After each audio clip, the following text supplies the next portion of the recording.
KGBV పాఠశాలలో bunker బెండ్ల టెండర్లతో 100 కోట్ల అవినీతి జరిగిందని బీఆర్ఎస్వి రాష్ట్ర అధ్యక్షుడు గెల్లు శ్రీనివాస్ యాదవ్ ఆరోపించారు. వెంటనే సీబీఐ విచారణ జరిపించాలని కేంద్రాన్ని డిమాండ్ చేశారు.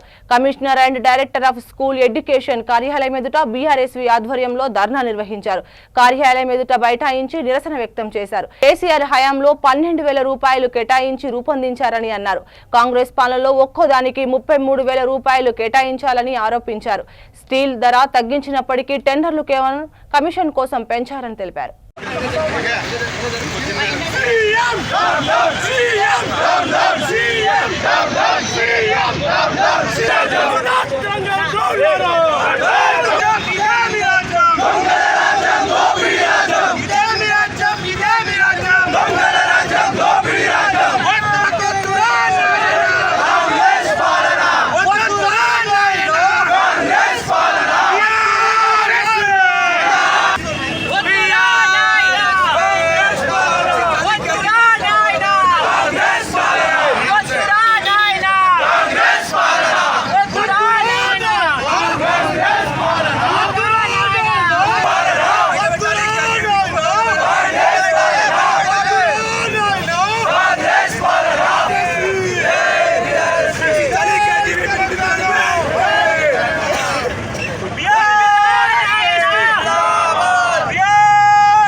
కాంగ్రెస్ ప్రభుత్వం రేవంత్ రెడ్డి గారి ఆధ్వర్యంలో ఈ రాష్ట్రంలో రేవంత్ రెడ్డి గారు విద్యాశాఖ నిర్వహిస్తూ ఉన్నారు.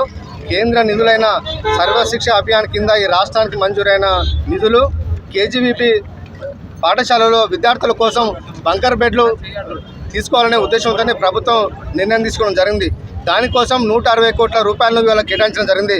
వాస్తవానికి 44,500 బెడ్ల కోసం ఒక్కొక్క బెడ్ కోసం గత ప్రభుత్వంలో కేసీఆర్ గారు ముఖ్యమంత్రి ఉన్నప్పుడు సోషల్ వెల్ఫేర్ కానీ బీసీ వెల్ఫేర్ డిపార్ట్మెంట్లో మోడల్ స్కూల్లో అన్నిటి విషయంలో ఒక్కొక్క బెడ్కు దాదాపు ఒక 12,000 రూపాయలతోనే 100 కేజీల బరువున ఒక బెడ్లను గత ప్రభుత్వం కేసీఆర్ గారి నాయకత్వంలో టెండర్లు మిలిసి ఈ రాష్ట్రంలోని చిన్న చిన్న పారిశ్రామికవేత్తలైన ఎంఎస్ఎంఈ కంపెనీలు నిర్వహిస్తున్న వాళ్ళందరినీ పిలిచి మాజీ ఇండస్ట్రియల్ మినిస్టర్ కేటీఆర్ గారు ఆ రోజు స్థానికంగా ఉన్న పారిశ్రామికవేత్తలకు లబ్ధి చేకూర్చాలనే ఉద్దేశంతో వాళ్ళందరికీ ఈ నిధుల ద్వారా వాళ్ళు జీవనోపాధి పొందాలనే ఉద్దేశంతో ఈ ప్రభుత్వ టెండర్లు వాళ్ళకి అప్పగించడం జరిగింది. దానికి ఒక్కొక్క బెడ్ కోసం 12,000 రూపాయలు మాత్రమే ఛార్జ్ చేసి నాణ్యమైన బెడ్లను ఆ రోజు గురుకుల పాఠశాలలు అన్నిటికీ సప్లై చేసిన చరిత్ర ఆ రోజు కేసీఆర్ గారి ప్రభుత్వంలో ఉండే. ఇవాళ రేవంత్ రెడ్డి గారు ముఖ్యమంత్రి అయిన తర్వాత కేజీబీపీ పాఠశాలలో పడ్డ విద్యార్థుల కోసం దాదాపు 43,000 బెడ్ల కోసం ఒక్కొక్క బెడ్ కోసం 33,446 రూపాయల ఛార్జ్ చేస్తూ ఇవాళ నిర్ణయం తీసుకోవడం వల్ల ఇవాళ ప్రభుత్వం మీద అదనంగా ఒక్కొక్క బెడ్ మీద 20,000 రూపాయల అదనపు ఛార్జీలు వేసి కొంతమంది వాళ్ళ కాంట్రాక్టులకు లబ్ధి చేకూర్చడానికి ఇవాళ రాష్ట్ర ప్రభుత్వం ఇవాళ నిర్ణయం తీసుకున్నది. కాబట్టి వెంటనే ఆ టెండర్లను రద్దు చేయాలని చెప్పి ఇవాళ మేము డిమాండ్ చేస్తూ ఉన్నాం. పేదల పన్నుల మీద వసూలేసిన ఈ నిధులను వాళ్ళ సొంత అవసరాల కోసం వాళ్ళ నాయకులకు కాంట్రాక్ట్లు ఇచ్చుకోవడానికి రేవంత్ రెడ్డి గారు కేజీబీబీలో ఈ బంకర్ బెడ్లు కుంభకోణం చేయడం జరిగింది. కాబట్టి తానే ముఖ్యమంత్రిగా నిర్వహిస్తున్న ఈ శాఖ కాబట్టి నైతిక బాధ్యత వహిస్తూ రాజీనామా చేయాలని చెప్పి డిమాండ్ చేస్తూ ఉన్నాం. ఎవరైనా ఆనాడు కేసీఆర్ గారి ప్రభుత్వంలో 100 కేజీల ఒక్కొక్క బెడ్డు 100 కేజీలు ఉంటే ఇవాళ రేవంత్ రెడ్డి గారు కేజీబీపీలో విద్యార్థుల కోసం ఏర్పాటు చేసిన బంకర్ బెడ్లలో పాటు 75 కేజీలు